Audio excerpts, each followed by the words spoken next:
Querido amigo, hoje temos como alvo estudar os primeiros capítulos do primeiro livro de Reis. Nós vamos estudar os capítulos 1 e 2 de 1 Reis. E vamos relembrar que estamos estudando um período de aproximadamente 400 anos.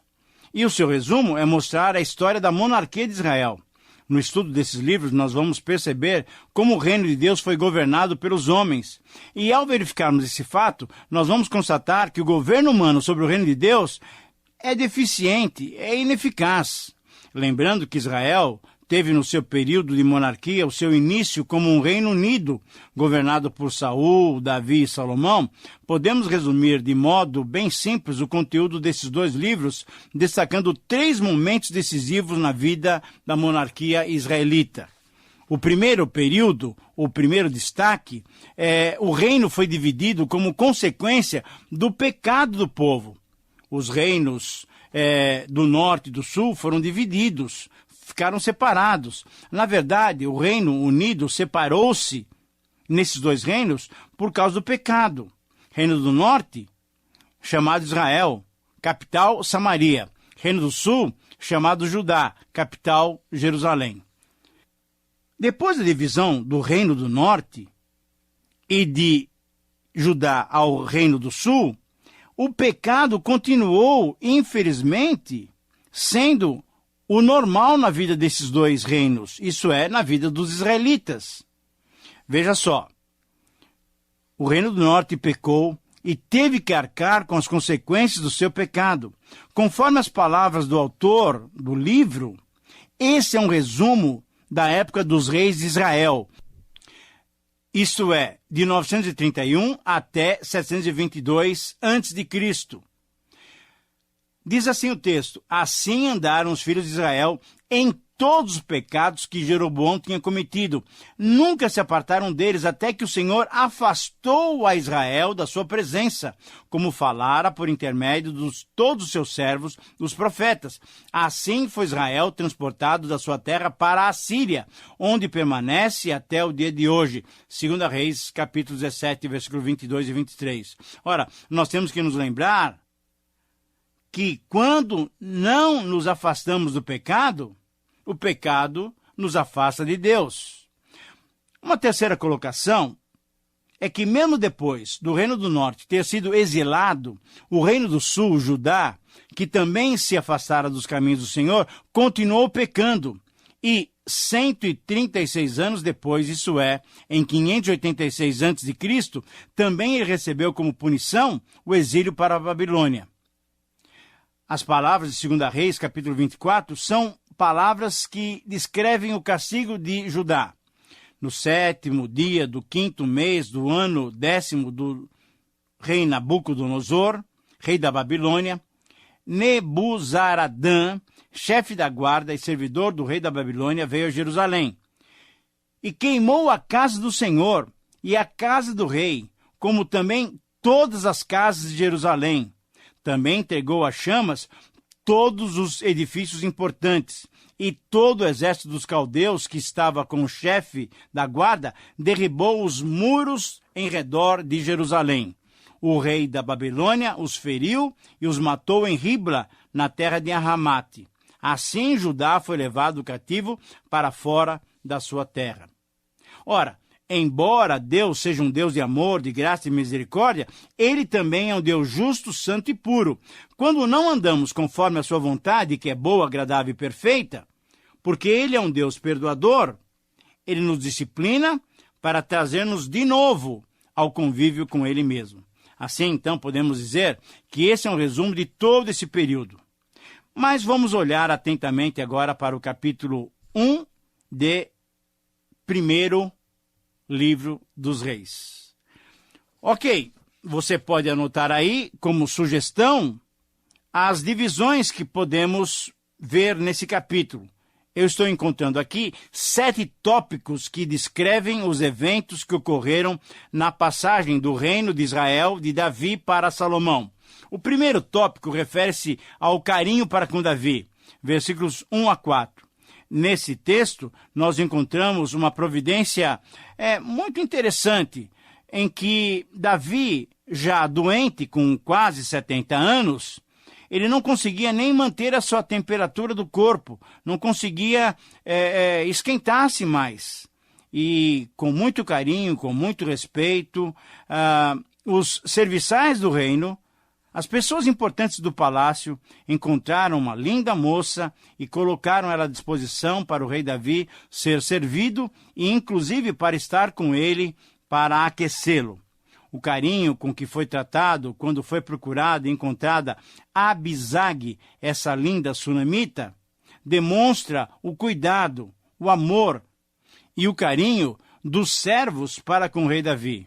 O cuidado, o carinho e a honra com os mais velhos, querido amigo, com aqueles que gastaram a sua vida servindo a Deus, é a atitude que Deus espera de nós. O segundo tópico refere-se à conspiração de Adonias, versículos 5 a 10. Aproveitando-se então da debilidade e da fragilidade de Davi, Adonias, o quarto filho mais velho de Davi, ele tinha nascido lá em Hebrom, conforme 2 Samuel capítulo 3, era agora o mais velho de todos os filhos de Davi. Então, ele se achou no direito de suceder Davi no trono. Assim como Absalão, Adonias conspirou para usurpar o reino. Mas essa atitude certamente não agradou a Deus. Deus não se agrada de um plano feito às escondidas. O erro básico de Adonias foi a sua autoexaltação e a sua iniciativa em programar um grande banquete de coração para ele mesmo, junto com seus amigos. Ele se exaltou a si mesmo. Adonias estava errado. Adonias era um homem orgulhoso. Ele tinha um conceito muito alto de si mesmo. Ele parecia até com Absalão, que havia liderado uma conspiração contra o seu pai Davi. Fisicamente, ele era muito bonito e, infelizmente, Davi, o seu pai, nunca o repreendera, nunca o disciplinara, nunca o contrariara, conforme o versículo 6. Davi não o educou com severidade e com firmeza. Então, aproveitando essa ocasião e diante da idade avançada de Davi, Adonias entendeu que a sua conspiração teria total sucesso. Adonias convidou apenas os seus amigos, aqueles que o apoiavam nessa tentativa de conquistar o reino. Vemos que Joabe, que era sobrinho e sempre fora leal a Davi, agora estava apoiando Adonias. Talvez ele estivesse ressentido de ter sido trocado por Amasa como comandante das tropas de Israel. Adonias, demonstrando que ia no seu coração, deixou de fora desse banquete aquelas pessoas que entendiam que o trono deveria ser de Salomão, como, por exemplo, Natã, o profeta, Benaia, o líder da escolta pessoal de Davi, os valentes de Davi, e o próprio Salomão. Todos eles não tiveram o convite de Adonias para essa celebração. Adonias então promoveu esse banquete, pois queria se tornar popular e anunciar a todos a sua pretensão ao trono. Além de ser o mais velho, além de ser então mais velho do que Salomão, ele se via no direito, pela própria experiência de vida, de herdar o trono. Os outros filhos, Aminon, Quileabe e Absalão, esses três filhos de Davi, já tinham morrido. Mas o problema de Adonias foi seu orgulho, a sua arrogância. Isso pode ser notado na sua escolta de 50 homens que ele preparou para correrem diante dele, anunciando a sua chegada e gritando: "Viva o rei Adonias!" Ah, querido amigo, Adonias procedeu de forma errada, como nós muitas vezes fazemos. Nos precipitamos e assim desagradamos a Deus. O terceiro tópico se refere ao cuidado de Natã, versículos 11 a 27. Natã, quando soube de toda essa trama de Adonias, ele rapidamente foi procurar a Betseba e a instruiu. Disse a Betseba chegar ao rei Davi e perguntar ao rei Davi sobre aquela promessa que Davi tinha feito a Betseba, de que Salomão, filho de Betseba, com Davi, herdaria o trono. O plano de Natã era mais amplo, pois enquanto Betseba estivesse falando ao rei, o próprio Natã entraria e relataria a Davi a mesma situação, mostrando como Adonias já reinava no seu lugar. Então tudo foi feito conforme o plano. Quando Natã então entrou diante de Davi, ele perguntou ao rei se toda aquela cerimônia proporcionada por Adonias tinha tido o aval, tinha sido orientada por Davi. Pois já no jantar estavam exclamando: viva o rei Adonias, viva o rei Adonias. Essa pergunta certamente despertaria Davi, mesmo que muito doente e muito idoso. Ele deveria tomar uma posição. Se Davi não tivesse falado em particular para Adonias, para ele reinar no seu lugar, então o que estava acontecendo era mais uma rebelião de um filho do rei querendo usurpar o seu trono. Quando Davi ouviu isso, ele então se posicionou. E exatamente esse é o quarto tópico, refere-se então ao comando de Davi, versículos 28 a 31. Mesmo debilitado na sua saúde, o comando de Israel estava nas mãos de Davi. E assim ele mandou chamar Betseba e confirmou seu juramento. Olha, Salomão realmente é o meu futuro rei. Salomão é o futuro rei de Israel, é o meu sucessor. A expressão de Betseba é muito interessante. Versículo 31. Viva o rei Davi, meu senhor, para sempre. Ora, essa é uma expressão de uma esposa para com seu marido, de uma súdita para com seu rei, mas é uma expressão que mostra exatamente o tratamento de uma esposa para com o rei, mesmo que seja ele o seu marido. O quinto tópico refere-se à coerência de Davi. Davi então convocou à sua presença quem? Zadok, o sacerdote, Natã, o profeta, e Benaia, chefe da sua guarda pessoal. E deu a ordem a eles, uma ordem muito interessante. Disse que eles deviam colocar Salomão, que era um jovem ainda, talvez 19, 20 anos, colocassem Salomão montado no seu animal, isso é, numa mula branca, que era o animal que simbolizava a humildade, mas simbolizava a realeza. E fossem puxando, acompanhando Salomão até Gion, um local muito central, muito populoso, para que todo o povo visse. E a trombeta também deveria ser tocada e anunciada a coroação com clamor. A frase era a seguinte: viva o rei Salomão, viva o rei Salomão. E assim, numa demonstração pública, Salomão viria ao palácio real e se assentaria no trono de Davi. Porque essa era a vontade de Davi. Esse era o plano de Deus. O sexto tópico refere-se à coroação de Salomão, dos versículos 38, 39 e 40. Os três oficiais de Davi foram obedientes à ordem do rei. Zadok, Natã e Benaia fizeram exatamente como Davi tinha ordenado. E aí, tudo isso provocou uma grande alegria no povo. Um grande cortejo foi formado, com gaitas, com cantos, e muita alegria extravasava no coração dos israelitas, a ponto de parecer, assim diz o texto, que a terra se romperia de tanto entusiasmo. Essa alegria nos mostra que quando agimos em sintonia com a vontade de Deus, querido amigo, nós podemos ter certeza de que Deus nos abençoa e nós somos motivo de alegria para muitos irmãos. Enquanto Adonias fazia tudo às escondidas, Salomão foi coroado publicamente e trouxe alegria para todo o povo. O sétimo tópico, que termina o capítulo 1 do primeiro livro de Reis, está nos versículos 41 a 53.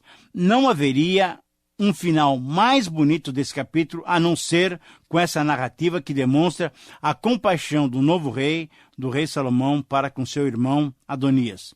Enquanto estavam ainda celebrando com Adonias a sua pretensão ao trono, eles ouviram um grande alarido na cidade. Todos ficaram curiosos, e Joabe, que estava no jantar de Adonias, quis saber o que estava acontecendo. Jonatas, então, filho de Abiatar, o sacerdote, veio com a notícia dos acontecimentos, relatando a clara disposição de Davi deixar Salomão reinar no seu lugar.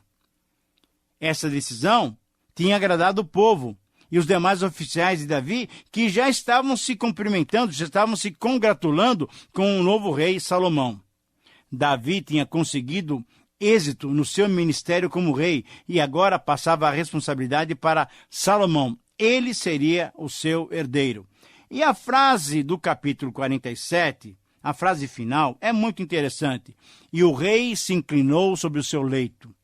Na verdade, essa frase quer dizer o seguinte, que Davi, numa atitude de profunda gratidão, depois que soube da coroação de Salomão, ele se inclinou e adorou a Deus.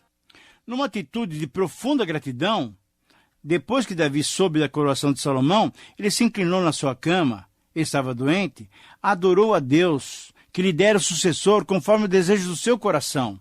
Ora, então, diante da notícia da coroação de Salomão, todos os convidados de Adonias, levantaram-se, cada um foi para a sua casa. Acabou o jantar. Adonias ficou sozinho e temeu. Então, como ele era um homem orgulhoso, mas ao mesmo tempo temeroso, sentindo que poderia ser morto, sabe o que ele fez? Rapidamente ele se dirigiu para o tabernáculo e ali agarrou as pontas do altar. É uma atitude interessante essa. Eu quero explicar direitinho isso para você. Essas pontas eram como se fossem pequenos chifres que saíam dos 4 cantos do altar. O lugar do sacrifício era sagrado e Adonias procurou refúgio ali para não ser morto. Essa era uma atitude reconhecida pela lei, conforme Êxodo capítulo 21, 14, e colocava a pessoa que buscasse esse recurso a salvo de qualquer investida. Então, quando Salomão soube que Adonias estava no altar, protegendo-se de ser morto, ele estendeu a sua compaixão para com seu irmão e recebeu-o em paz. Certamente, ao conversar com seu irmão e perceber que naquele momento ele demonstrava humildade, pois ele havia se prostrado diante de Salomão, o novo rei teve compaixão e disse-lhe que voltasse para casa sem qualquer preocupação. Esse ato de compaixão de Salomão serve de desafio para nós. Não somos nós que devemos lutar pelos nossos direitos, mas devemos nos entregar a Deus, pois Ele cuida muito melhor de nós e das nossas causas. Na sequência desses acontecimentos, então, encontramos o relato do capítulo 2 do primeiro livro de Reis. Nesse capítulo, nós vamos destacar 7 ocorrências iniciais que permitiram Salomão estabelecer, em definitivo, o seu reino. A primeira ocorrência se vê nas recomendações de obediência à lei divina feitas por Davi a Salomão. Davi, reconhecendo, sabendo já, antecipando que iria morrer, que iria pelo mesmo caminho de todos os mortais, orientou seu filho Salomão, que ainda era novo, provavelmente com 19, 20 anos, e o melhor conselho que Davi poderia dar a Salomão, ele o deu. Recomendou a obediência à lei do Senhor. A obediência às leis divinas sempre resultam em bênçãos para nós. Nós temos que nos disciplinar e obedecer. A segunda ocorrência se vê no reconhecimento das ações pessoais. Nos versículos 5 a 9, Davi recomenda a Salomão reconhecer as atitudes injustas de Joabe e Simei. Eles deveriam ser punidos. E o texto nos mostra claramente por quê. Simei tinha xingado e afrontado Davi. Joabe tinha assassinado 2 pessoas, além de ter matado Absalão. Mas, ao mesmo tempo, Davi encoraja Salomão a ser amoroso para com os filhos de Barzilai, pois quando era necessário, Barzilai foi benigno para com Davi.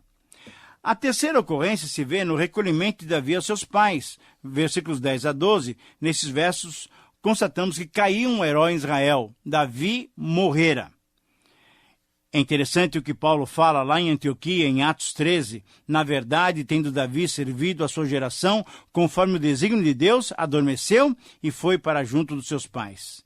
Que Deus nos ajude a termos testemunhos como esse a nosso próprio respeito. A quarta ocorrência se vê na recusa do pedido de Adonias. Adonias ainda pretendia o trono, e ele chegou então para Betseba com um pedido muito inusitado. Ele queria ter como sua esposa aquela concubina, aquela Abisag, aquela sunamita bonita que tinha sido concubina de Davi. Mas você sabe que quando alguém herdava uma concubina do antigo rei, significava que ele pretendia o reino. E assim, então, Salomão percebeu que Adonias ainda pretendia ocupar o trono. E por isso, Salomão teve uma atitude muito objetiva. Mandou matar Adonias. A quinta ocorrência se vê na reprovação do sacerdócio de Abitar. Esse homem estava completamente alijado do seu ministério. Versículos 26 e 27. E assim também ocorreu com Joabe, que por fim foi morto por Benaia. Benaia era fiel ao rei Salomão. E ele foi o disciplinador do antigo chefe do exército de Israel, Joabe.